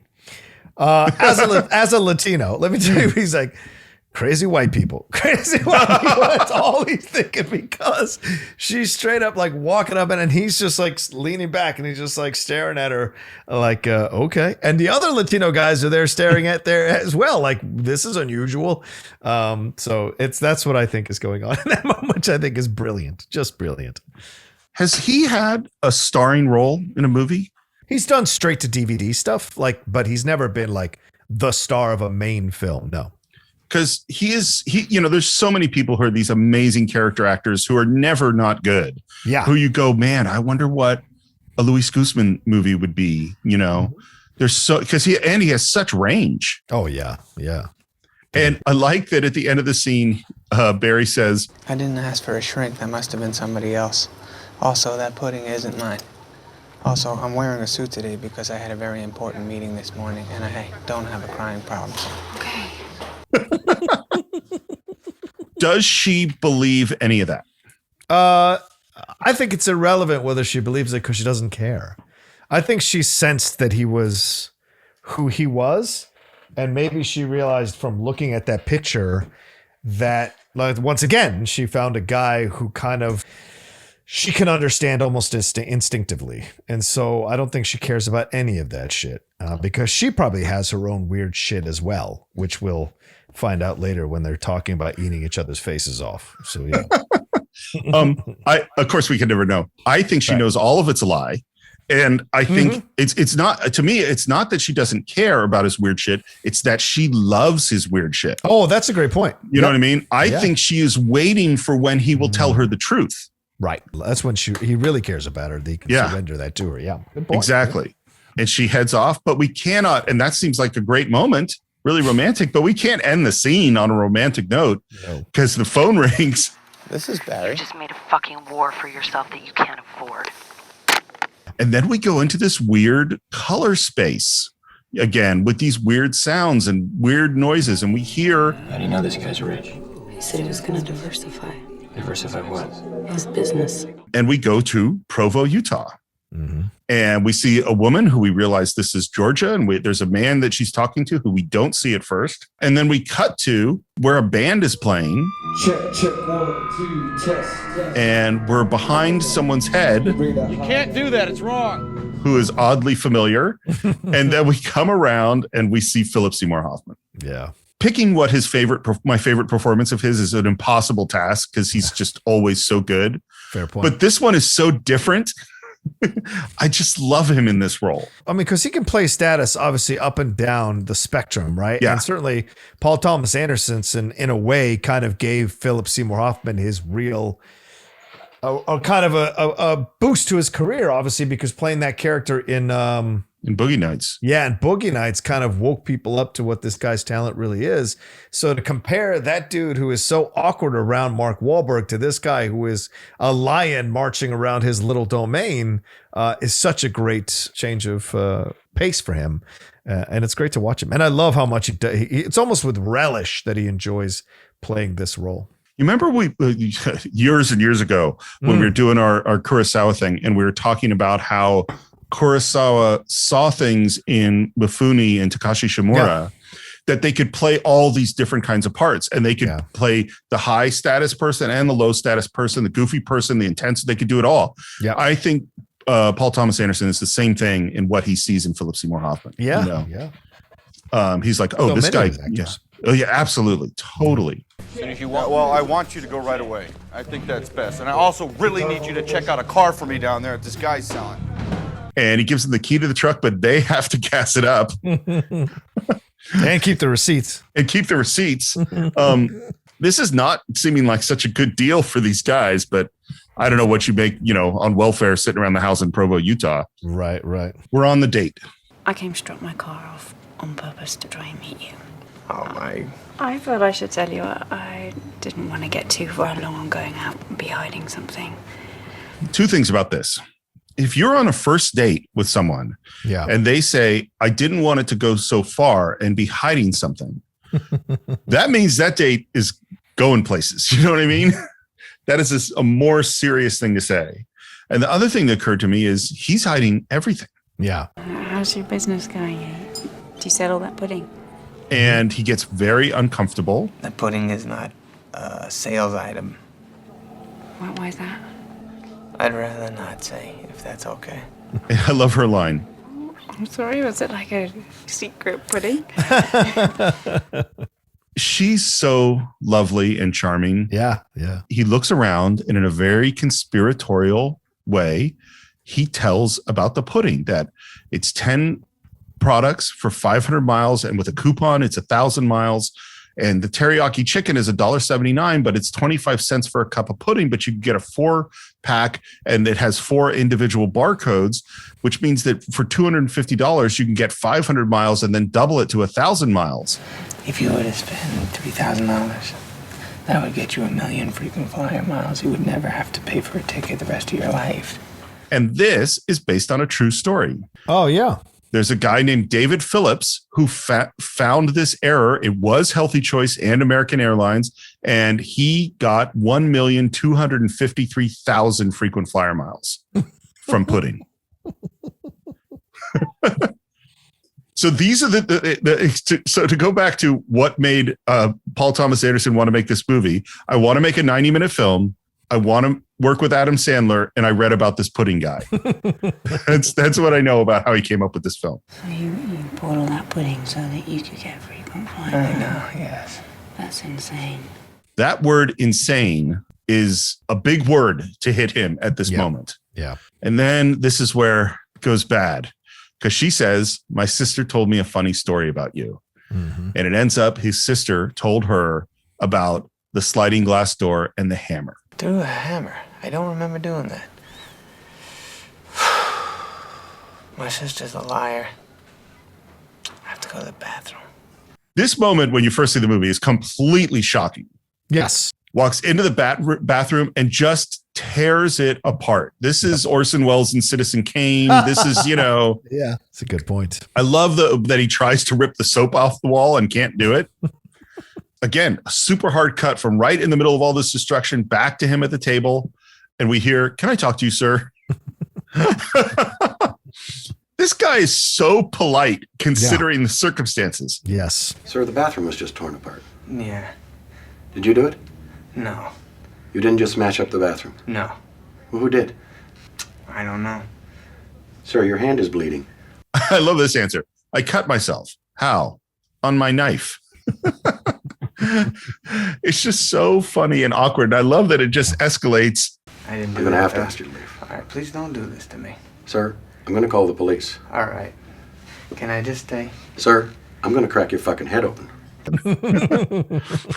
And Adam Sandler comes and says, we should go. I don't like it here. This whole next shot, again, it's all one shot. There's so many oneers in this movie that it's hard. I can't mention them all, but this one is great. The camera is up above the railing behind the booth, and they get up and it tracks with them around the corner as they walk out past the railing, out of the restaurant, out into the street. And anytime you go from an interior location to an exterior location, lighting is really, really difficult because if the lighting is wrong, it'll blow out or it'll go to dark. And I don't know, like I know in the Copacabana shot in Goodfellas, they actually had to rack the aperture. Like frequently you rack focus, which means, you change the focal length from something that's close to something that's far. Right. That happens all the time in moving shots because the distance between the subject and the camera is always changing. So you have to have someone who's the first AC on the focus ring. Right. Rarely do you rack exposure because that's a lot harder to do, but maybe they did it on this. They end up outside and they're just kind of walking and it's kind of lovely and romantic. There is a truck that's behind them. It is the same truck that almost hit the harmonium in the first scene. Oh, wow. I didn't even catch that. Oh. And the truck, of course, what colors are on the truck? It's white with red and blue writing. Right. The car dealership they're walking by is red and blue. You know what I didn't notice? I don't know if that's the same car dealership that he's running by later on in the movie. It might be. Oh, good point. I bet it is. But I didn't look. And I love that he opens her door for him. And then we're driving and they're laughing. The light is very blue. They talk about the harmonium. Did you steal that from the street? And he at first is awkward because he is used to women accusing him of things. Oh, good point. Yeah. Yeah, I did. Why is it yours? No, it's yours. Because she likes that he took it from the street. We skip a whole bunch of stuff and we're at the end of the date. Yeah. And they're on the couch and he says, Okay, I'm going to go. Oh, good to see you again. And gets up and they walk to the door and then he kisses her cheek and her performance is perfect because you could see she wanted to kiss him. Yes. Have a good trip and bye-bye. And then walking down the hall, beating himself up for the bye-bye. As most men do on an awkward first date when you really like the person and you say you don't know what to do in that moment. You beat yourself up afterwards. Yeah. Oh yeah. I didn't have very many awkward first dates, but rest assured I beat myself up at the end of all of them. And then he's almost at the door and someone says, "Are you Barry?" And I don't know what your first reaction is. My first reaction is, oh shit, this is the guys from Provo, Utah, and he's about to get the shit kicked out of him. That was my thought. Oh, okay. But that's not, of course, what it is. Right. There's a phone call for him. And it's Lena, and this line is amazing. I just wanted you to know, wherever you're going or whatever you're doing right now, I want you to know that I wanted to kiss you just then. This is also where I go like, is she a fantasy? You know? I think now in retrospect in 2021, we can say, is she like a male fantasy creation of a character, right? Because we never get her backstory much until Barry gets on the phone and asks her about when's the last time she had a boyfriend and married and all that. But like she is presented as this kind of salvation for him. So I can see people having an issue with it, but I also like that this is a movie and we can have a little fantastical moments. And she realized, I think when she goes back in to ask him out in front of his coworkers, in front of Luis Guzman and them, she realizes she has to be the aggressor here. And that she can be because he doesn't have a mean bone in his body towards her. And so she can take these kinds of chances to reveal her feelings and it allows him to open up. Do you know what I'm saying? She understands that if she opens up, he will feel more safe to open up with her. Right. So, yeah. I think the movie is the movie. So I don't think she's a fantasy exactly. I think the movie is the movie. but I also think the movie is somewhat symbolic and somewhat. It's like if you're watching a Beckett play where people are not behaving in a way that's realistic. That is how they're behaving in the world that Beckett is creating. You know what I mean? Like this to me is the same thing. I think, this person, she is the person who looked at a picture, fell in love with the person she saw in the picture. And normally, if you fall in love with the visual image of someone, that is not their reality. Right. They're a person. They have flaws and they're not what they look like on the outside. Yeah. For whatever reason, she looked at that picture and understood Barry, flaws and all, and fell in love with him, not despite his flaws, but partially because of them. It doesn't see them as flaws. She sees them as awesome. I also think, though, what's weird is, the Madonna horror thing, that concept, that's this movie. You have Georgia and you have Lena. You have the sisters and you have Lena. You have the awful women and you have the angel, the perfect woman, True. And then he goes to go back to her room, her apartment, but can't find it. Yeah. It's beautifully filmed, him running around, him looking at the numbers, him running up and down the hallways, him going downstairs and almost out into the street and then back upstairs. It's just a totally small thing. With my students, they are almost all the time shooting in the hallways of boring Los Angeles apartment buildings. Oh, I'm sorry. Because that's where they live. I mean, how are they going to get a better location? So I have seen so many movies in hallways like this one. And this movie is proof that you can make the boring Los Angeles apartment building so visually thrilling. Because it is. This sequence is gorgeous, even though the location you would think is not interesting. Yeah. Finally finds his door, rings the doorbell, and the music is romantic, and there is just a great, great kiss.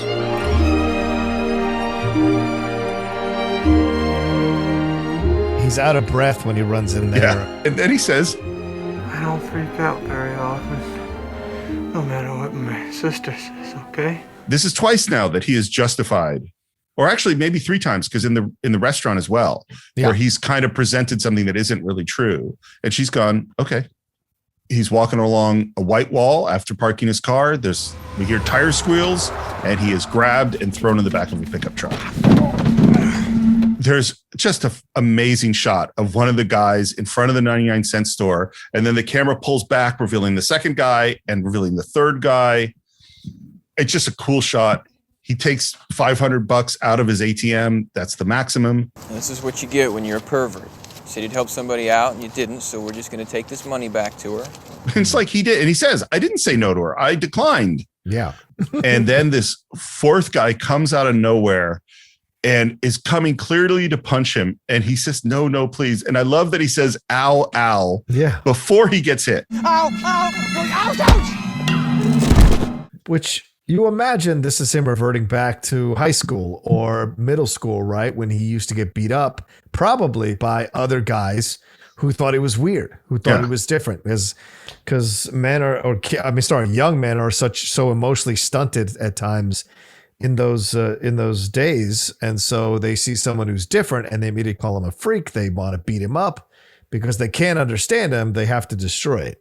So in that moment, you see him kind of reverting back, and it does such a great job, Sandler.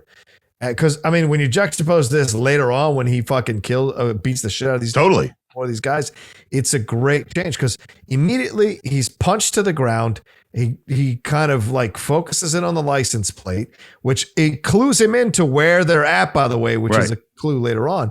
And then he just kind of gets up and starts running away, so as he would.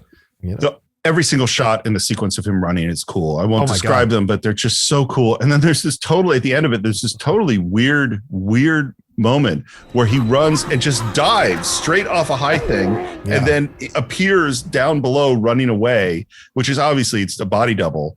Yeah. But like, I don't understand it. It seems totally bizarre, but it's a really cool moment. And then he's running right down the middle of the street. Again, the colors from the car dealership in the background are red and blue. And the truck comes up next to him and it's like, Where the fuck are you going? We know where you live. Also, I want to throw something out there, Steve, because as we're watching his running to all these different places, he starts to take on the sounds of a trapped animal. Yeah, totally. Right? And I think this was probably a direction by Anderson, or maybe an instinctive decision by Sandler as an actor in this character. It's like he almost becomes primal in that moment just to survive. He's devolving totally into some kind of so it's like animal, so it's like great to see, and the sound like it's almost not human what he's saying. But I'll tell you, as someone who got beat up as a kid through a majority of my life till I was 15 years old, I know those sounds. I know that feeling. I know the desperation to run into an alley and hope they don't find you there, or run into the backyard, or run it through a shortcut. Those are the things I did through a majority of my life, from, I don't know, when I was 8 till I was 14, 15 years old. So it's a horrible feeling. You're so embarrassed. You're so ashamed afterwards of how you reacted to it all. And you feel helpless and powerless. It's the worst. You know, it just occurred to me. Yeah. So much of his character is about hiding his sins. Mm-hmm. You know what I mean? The hammer, or it just having people find out that he's weird, that he's different, that he's angry, that he freaks out, that he cries, and what is the biggest thing? You know, he called a sex line, and now that is coming to expose him. We're back at work. He calls Luis Guzman into his office. It's almost like he's going to actually confide in him, because the first thing he says is, I got in trouble last night. A little bit of trouble. I made a phone call. Like he's about to say, but then he sees the pudding and he smiles at the pudding, and the line, better get more pudding. Right in this moment, again, because we're always going to be interrupted, we hear there was a call from the sister about smashing the windows. You know what? I'm going to go out of town. I'm going to go out of town for 2 days. Where are you going, Barry? I have to go to Hawaii, but you can't tell my sisters. Hawaii? Yeah, That is don't tell my so sisters, wonderful. though. You're Just going make to sure Hawaii. you don't tell my sisters. And Luis is like, that's great. You want to go on a trip, because he actually cares about it, you know? He does, yeah. And I have to get more pudding for this trip to Hawaii. As I just said that out loud, I realized it sounded a little strange, but it's not. So would you like to come with me? Okay. And we cut to the 99-cent store, and he's let Lance in on the scheme. Yeah.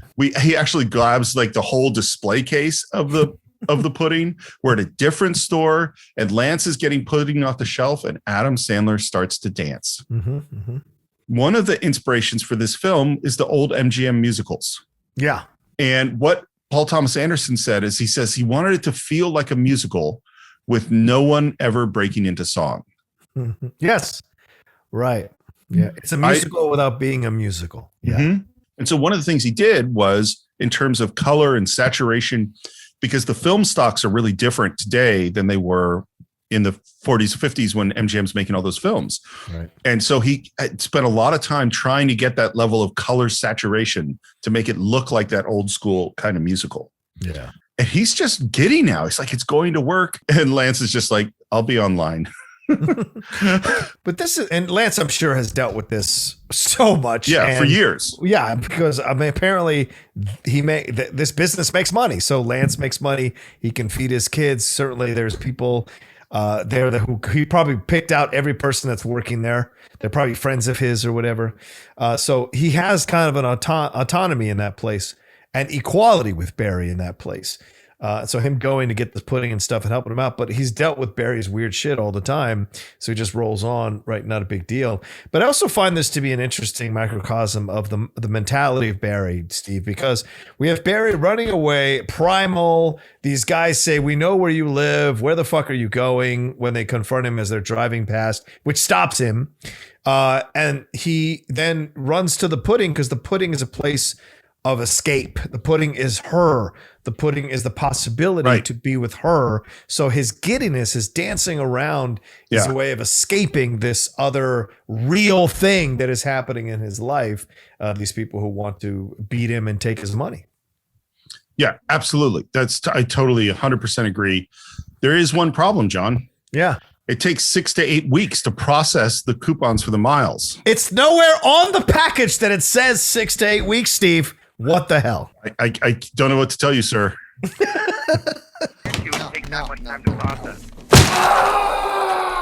You know, we've seen him have a lot of angry reactions. Yeah. This might be the angriest, because he punches that wall, I punched walls at a certain age in my life. Sure. And my guess is you've punched a wall. It usually doesn't work out well. Yeah. It's not usually a good choice. I love that after that, he's like touching the harmonium with the bruised hand, from punching the wall. I've seen people over the years compare the harmonium to 2001, to the monolith in 2001. Which symbolizes evolution, right? Which symbolizes And so the harmonium is a place he comes to for solace, but also a symbol of his evolution, like of moving out of this place in his life to something that's better, right? Or might be better. Right. And I feel in this moment, I think it's never more clearer that comparison makes sense than in this moment. He goes out to talk to Lance. I love that right when he walks out to talk to him, Lance is sitting down and then the chair just randomly breaks. Oh! And we kind of ignore that. And basically he's going to go and he'll take care of the pudding. And we start to hear the music of a song that is one of the strangest choices that works so well, which is Shelley Duvall singing He Needs Me from the Robert Altman film Popeye.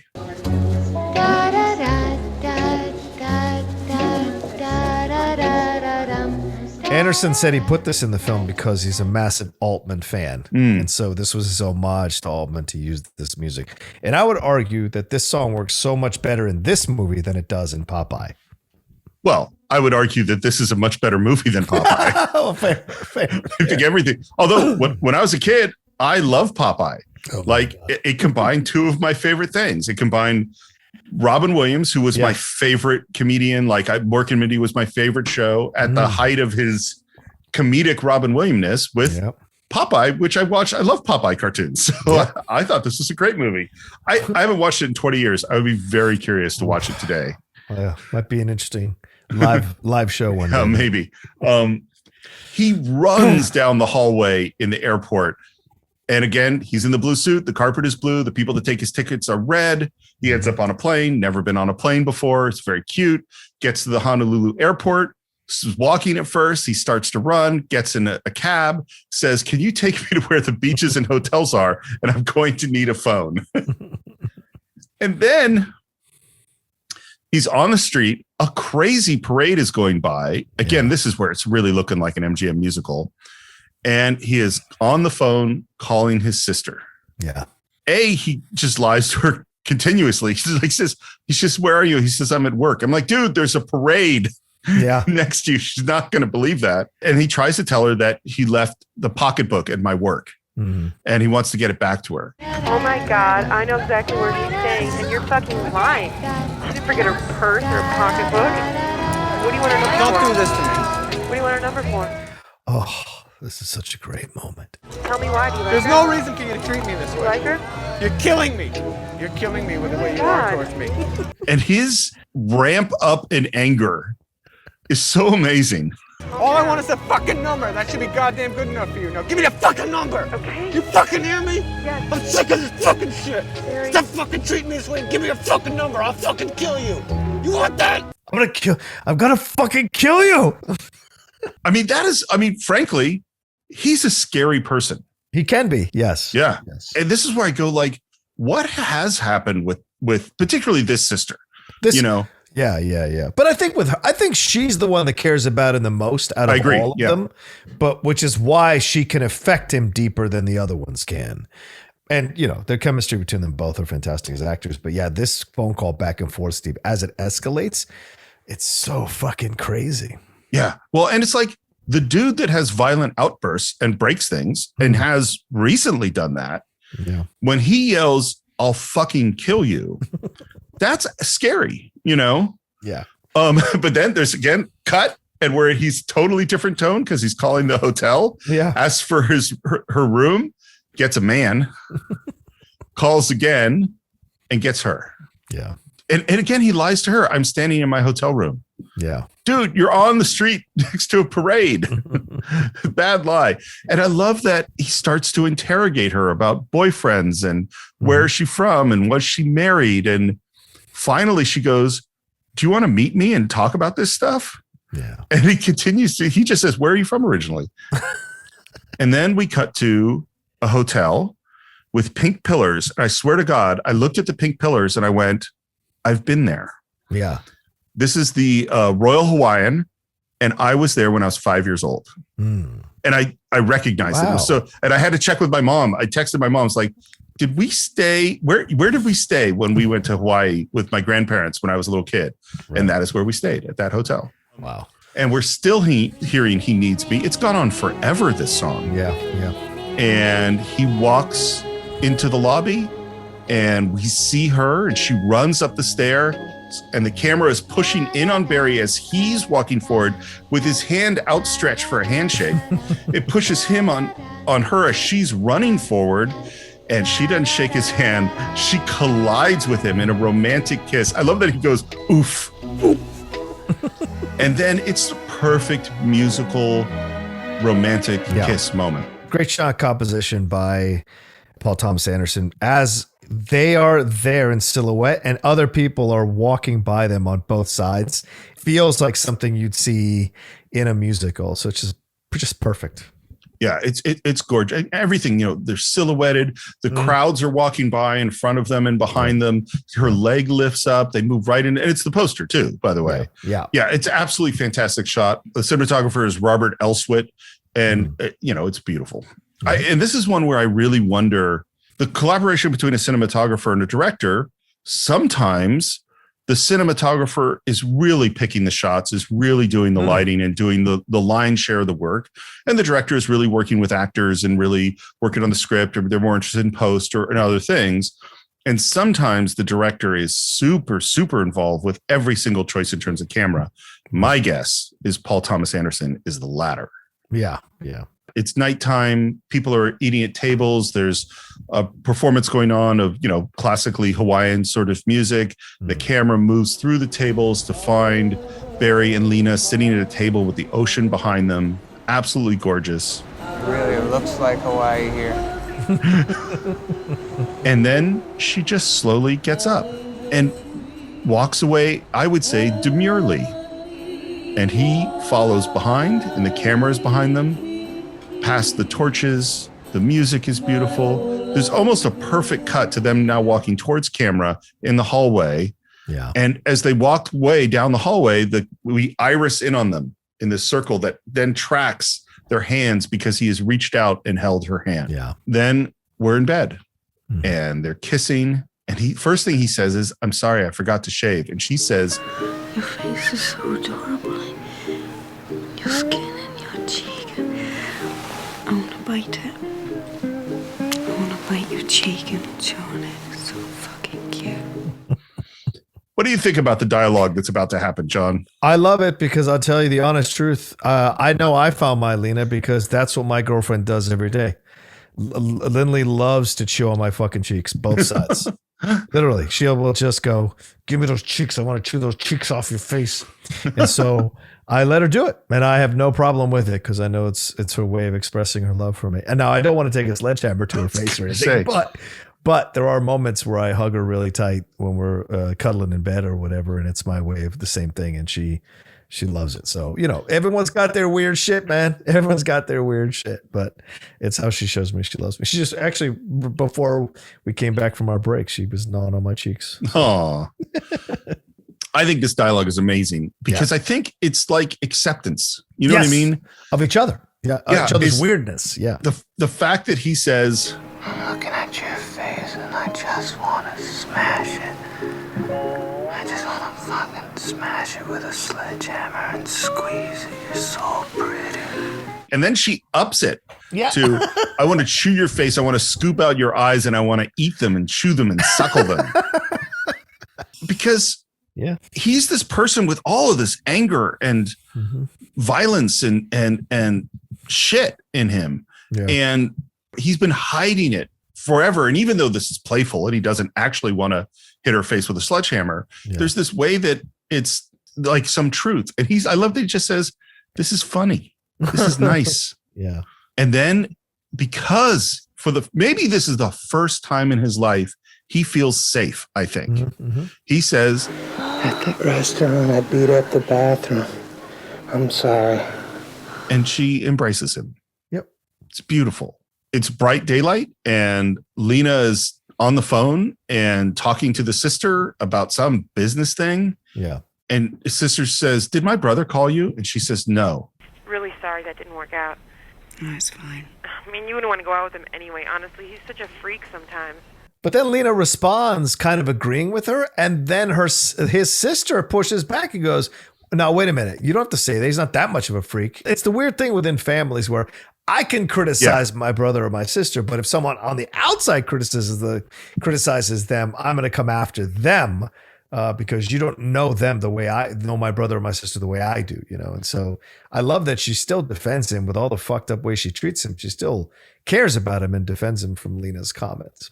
I think, we started off an hour ago saying, or whenever we started this conversation, that we're probably going to have to agree to disagree about the sister. I am now 100% convinced that we are both completely right. Yeah, in our own ways. Well, that she absolutely does want him to be happy. She does want him to have a girlfriend. She does want him to do things. And she absolutely doesn't want Lena to date him and thinks of him as a freak and is, that's all there. Right. It's both are happening at the same time. So where'd you have to go? For what? For work. I don't have any business here. I came here for you. That's so good. Yeah. Because again, he feels safe. Oh, and sorry, he's on a payphone, gets Georgia's dirty message answering machine. Yes, this is Barry Egan. I am calling in regards to what took place the other night. I just wanted to tell everybody, I know it was not fair what you did to me, and I am expecting my money back. I realize you have my home phone number. I'm away on vacation right now. If you guys want to reach me shortly, I will be home, and we can discuss how you can return my money. Otherwise, I'm pretty sure that the police can be contacted, and I could do that, and I feel like it's warranted. So let's figure something out. Like I said, I'll be home shortly. Give me a call. Okay, thank you. Now, what do you think he does this? He's got her. He's got Lena. He's got the possibility for more. Is it that he needs the money back? Or is it that Lena has given him this strength to That's what I think. Stand up for himself? Yeah. I think it's the latter. Okay. I think that's my feeling. Yeah. I mean, I do think $500 means a fair amount to this guy. Right. Yeah. But I don't think that's what it is. Yeah. We're in the waiting room for the airplane, and he asks, "How many planes have you been on?" She says, maybe over 100. And then she says, Can I come home with you when we get there? Of course. Is it okay to ask that? I thought that you were anyways. Kind of vibing together. Yeah, I love it. There's the light as the garage door opens, and they pull out in the car and immediately hit from behind. It's a great shot interior when they spin. Fantastic. Yeah. The inhales of breath as they're spinning, both of them. And they're not screaming, they're not yelling. They're just absorbing what's happening. Yeah. And he looks over at her, and she's looking at him somewhat in shock. Yeah. And then you see a drip. Oh, yeah. Of blood from her eye. Oh, man. And the change in Barry. Yep. Is fucking beautiful. Just fucking beautiful. For once, at least in our experience with him, he's going to use this rage for good. Yeah. You know? Yeah. He gets out of the car. I love that he buttons his jacket as he gets out of the car. Because he's going to work, son. Yeah. And the guy's coming towards him, thinking that he's the same scared guy that they met a few days ago. Yeah. That first punch is huge. Yeah. We don't even see how he got the tire iron, but he got the tire iron, flips it in his hand, takes another guy out, and then kicks and takes a third guy out like in an action movie. Yeah. Smashes the back window on the truck, and then he hands the tire iron to the guy cowering in the truck. The same guy who had punched him to the ground before. Now that little bitch is cowering in the trunk. I love it. Or in the back, rather. And we cut to an examination. She's fucking angelic. Steve. Yeah. God, that shot of her. Totally. And he's kind of rocking back and forth and starts to move away. And then the camera stays with him, and then he runs down the hall. You said your name was Georgia. You said our conversation was confidential, and I trusted you. And then you called me, and you asked me for money. Am I right? Am I right? Get your supervisor on the phone.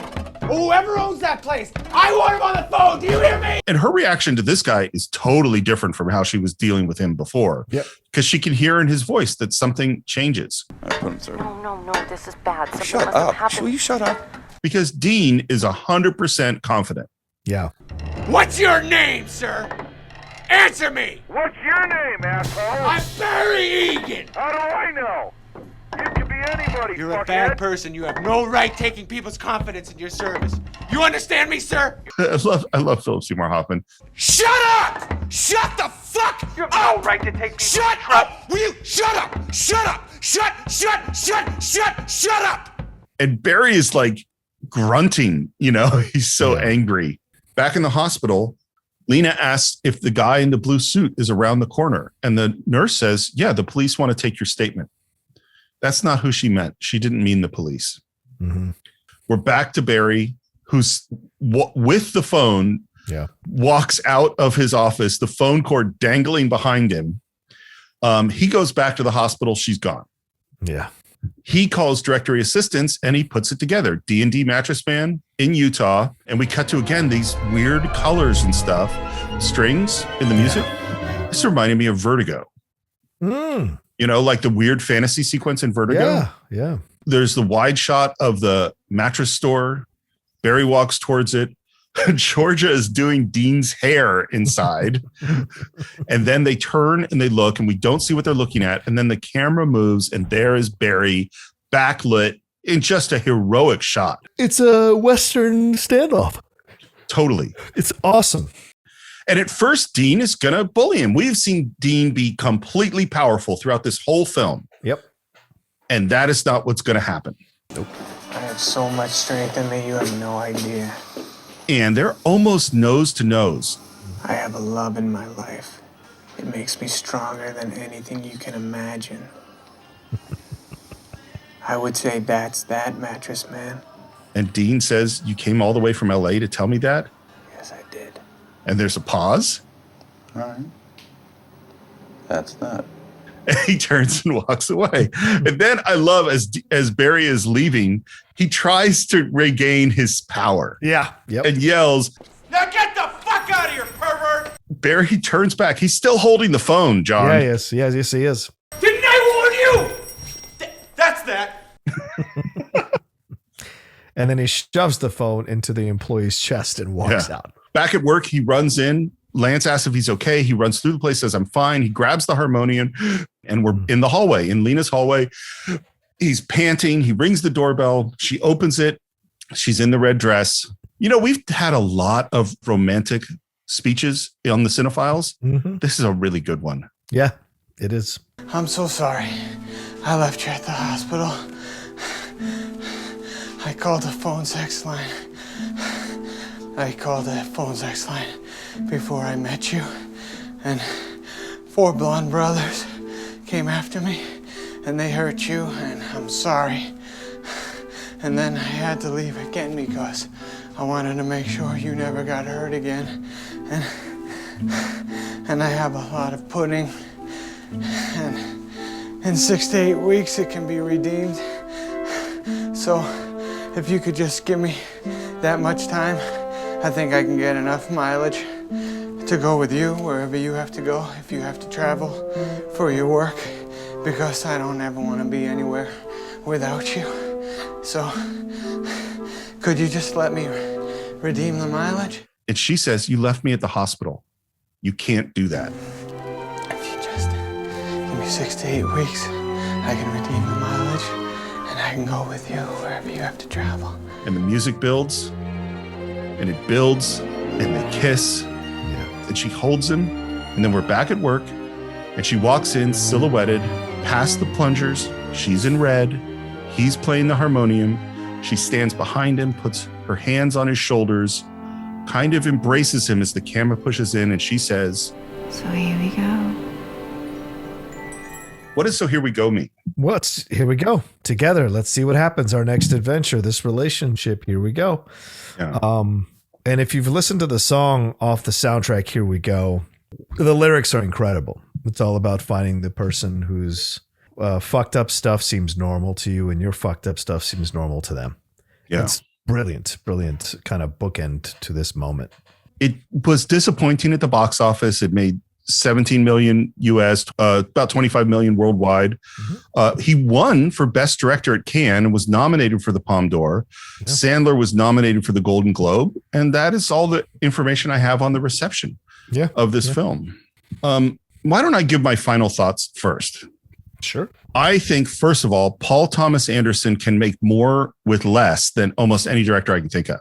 He has a way of making you feel tense just through sound and picture, totally devoid of what the story is, of the characters are going through. The way he moves that camera around and the sound field that we're in just creates so much tension and emotion.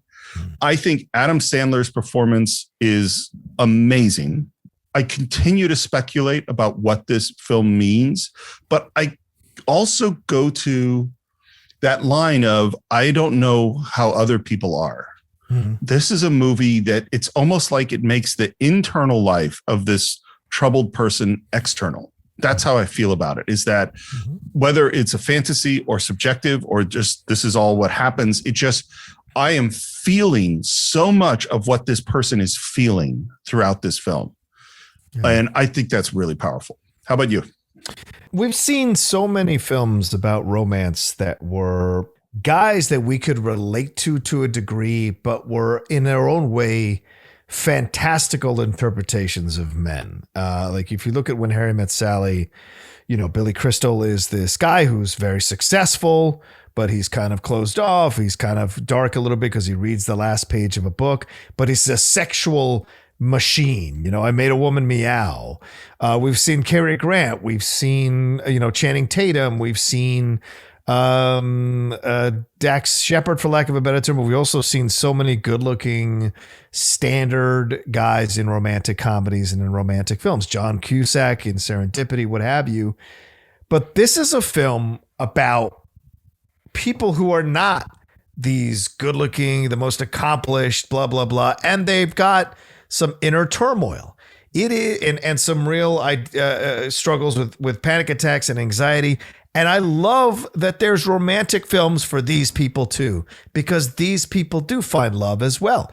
I have some instincts, as Steve pointed out. I have some connective tissues with Barry Egan in this movie, with Barry's character in this movie. And I found finally my Lena. And that's the thing. It can happen. We all have our fucked up shit, and we all have these journeys we have to go on.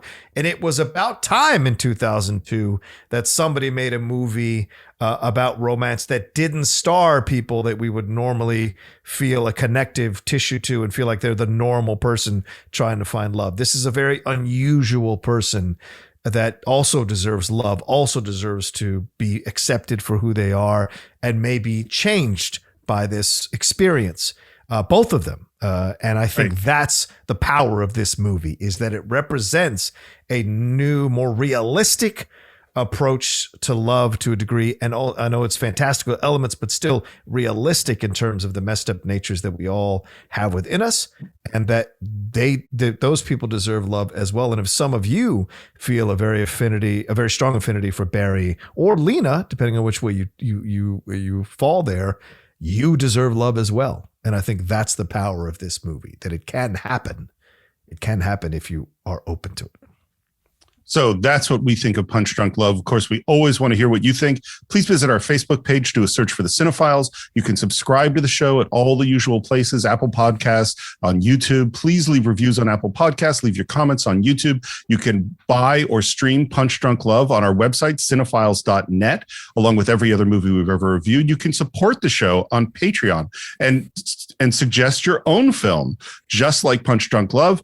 And that's at patreon.com/the Cine-Files. You can follow the show on Twitter at Cine_Files, on Instagram at the Cine-Files Podcast. You can follow me at SR Morris on Twitter, SR Morris1 on Instagram. John, how about you? You can always reach me at The Rocha Says on Twitter and on Instagram. And come on over to my YouTube page, youtube.com/John Rocha Says. You can check out my new show, Enterprise Incidents with Scott and Steve, my partnership with Scott Mantz to go through every single episode of the original Star Trek series in production order. And I think that is it for this week. We will see you next time for another great film on the Cine-Files.